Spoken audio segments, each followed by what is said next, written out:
So hello welcome students, wireless classes में आप सभी का वेलकम है। बेसिकली हमारा क्लास 10th में कंप्यूटर में चैप्टर नंबर 3 चल रहा था, इनपुट आउटपुट स्टेटमेंट, और इसके हमने सभी बहुविकल्पी प्रश्न देख लिए थे, सभी कॉन्सेप्ट क्लियर हो गए थे, सभी टॉपिक देख लिया था।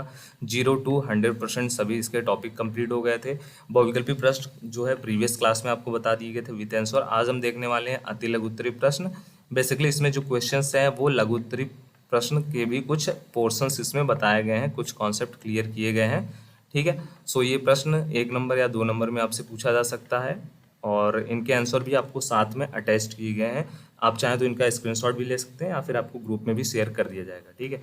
फर्स्ट क्वेश्चन हमारा कि कंसोल आउटपुट फंक्शन किसे कहते हैं। सो हमारा बेसिकली कंसोल आउटपुट फंक्शन क्या होता है।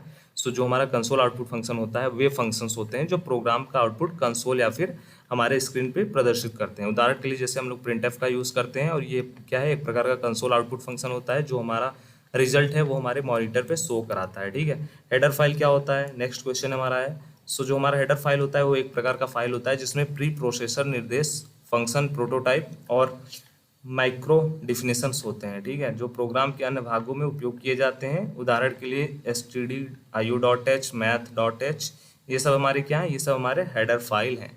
हेडर फाइल में क्या होता है, जितने भी लाइब्रेरीज होती हैं, प्री डिफाइंड चीज़ें होती हैं वो अवेलेबल होती हैं जिनका हम केवल यूज़ करते हैं, उनका हम लोग कॉल करते हैं। stdio का पूर्ण रूप क्या होता है, ठीक है, इसका फुल फॉर्म होता है स्टैंडर्ड इनपुट आउटपुट। ठीक है, stdio का जो फुल फॉर्म होता है वो होता है standard input output. I hope आपको चीज़ें क्लियर हो गई होंगी। नेक्स्ट क्वेश्चन हमारा फॉर्मेट स्पेसिफायर किसे कहते हैं। सो जो हमारा फॉर्मेट स्पेसिफायर होता है वो विशेष प्रकार का एक प्रतीक होता है जो यह निर्धारित करता है कि आउटपुट में डेटा को किस प्रकार प्रदर्शित किया जाएगा। ठीक है, ये प्रिंट एफ और स्कैन एफ जैसी फंक्शन में उपयोग किया जाता है फॉर्मेट स्पेसिफायर। किन्हीं 3 फॉर्मेट स्पेसिफायर का नाम आपको बताना है। सो जो हमारा परसेंटेज डी होता है वो इंटीजर के लिए होता है, पूर्णांक इंटीजर के लिए। परसेंटेज एफ जो होता है वो फ्लोट के लिए होता है, मतलब दशमलव संख्या अगर रहेगा हमको शो कराना तब हम लोग इसका यूज़ करेंगे। परसेंटेज सी अगर हमको कोई कैरेक्टर वहाँ पे इनपुट कराना रहेगा, शो कराना रहेगा आउटपुट में, तो हम लोग परसेंटेज सी का यूज़ करते हैं। नेक्स्ट क्वेश्चन हमारा किन्हीं 2 फॉर्मेटेड इनपुट फंक्शन के नाम बताइए। ठीक है, अब आपसे यहाँ पे पूछा जा रहा है formatted input function. So first है हमारा स्कैन एफ, सेकेंड है हमारा एफ स्कैन एफ। ठीक है। नेक्स्ट क्वेश्चन है हमारा प्री प्रोसेसर क्या होता है। सो प्री प्रोसेसर जो होते हैं वो एक प्रकार के इंस्ट्रक्शन होते हैं जो कंपाइलर के वास्तविक कोड कंपाइल करने से पहले प्रोसेस करता है। ठीक है, कंपाइलर के जो भी ओरिजिनल कोड होते हैं उनको कंपाइल करने से पहले ये प्रोसेस करता है। यह निर्देश, ये जो इंस्ट्रक्शन होते हैं प्री प्रोसेसर निर्देश कहलाते हैं या फिर इंस्ट्रक्शन कहलाते हैं। एंड जो हमारा हैज़ चिन्ह होता है, सिंबल होता है, इसी से वो शुरू होते हैं। उदाहरण के लिए हैज़ इंक्लूड, हैज़ डिफाइन, ये सभी क्या है, ये सभी हमारे प्री प्रोसेसर हैं। नेक्स्ट क्वेश्चन हमारा होता है टिप्पणी चिन्ह का क्या उपयोग होता है। सो बेसिकली हमारा जो टिप्पणी चिन्ह होता है या फिर इसको इंग्लिश में बोलते हैं हम लोग कमेंट सिंबल। सो इसका यूज़ हम लोग कोड के अंदर कमेंट्स या फिर नोट्स लिखने के लिए करते हैं। ठीक है, जिन्हें कंपाइलर इग्नोर करता है। ये सभी किस लिए होते हैं, ये प्रोग्रामर को समझने के लिए होते हैं, डेवलपर को समझने के लिए होते हैं जो प्रोग्राम को लिख रहा है। ये हमारे ब्राउज़र पे शो नहीं होता है और ये हमारा ब्राउज़र जो होता है उसको इग्नोर करता है या फिर कह लें कंपाइलर इग्नोर करता है।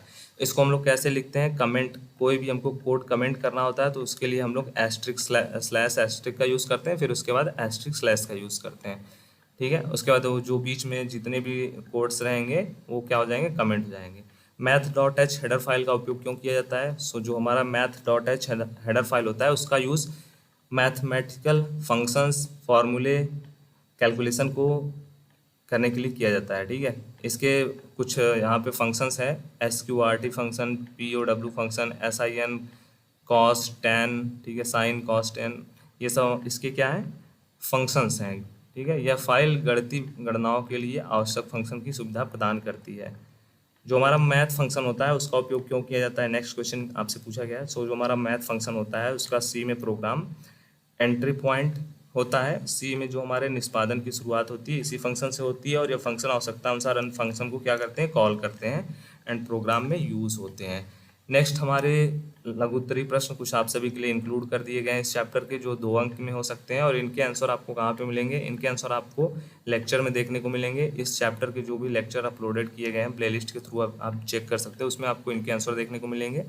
और इनका आंसर आप खुद से भी बनाने की कोशिश कीजिए, लिखने की कोशिश कीजिए और सर्च करने की कोशिश कीजिए और आप इनका नोट्स बनाने की पूरी प्रिपरेशन कीजिए। नेक्स्ट इसमें हम आपके दीर्घ उत्तरीय प्रश्न भी सम्मिलित किए गए हैं जो 4 अंक वाले होते हैं बेसिकली। ठीक है, निम्नलिखित प्रश्नों के लिए सी भाषा में प्रोग्राम बनाइए। ठीक है, आपको 5 एक प्रोग्राम बनाना है। ठीक है, 5 आपको सी का प्रोग्राम बनाना है। पहला आपको किस पे बनाना है, फॉरेनहाइट जो हमारा तापमान होता है उसको सेल्सियस टेम्परेचर में बदलने के लिए। ठीक है, जैसे कोई भी टेम्परेचर फॉरेनहाइट में है, ठीक है, फॉरेनहाइट में है, उसको हमको सेल्सियस में कन्वर्ट करना है। कैसे हम लोग करेंगे, उसका आपको प्रोग्राम लिखना है। किसी आयत का क्षेत्रफल तथा परिमाप ज्ञात करने का प्रोग्राम आपको लिखना है किस में लिखना है, सी लैंग्वेज में।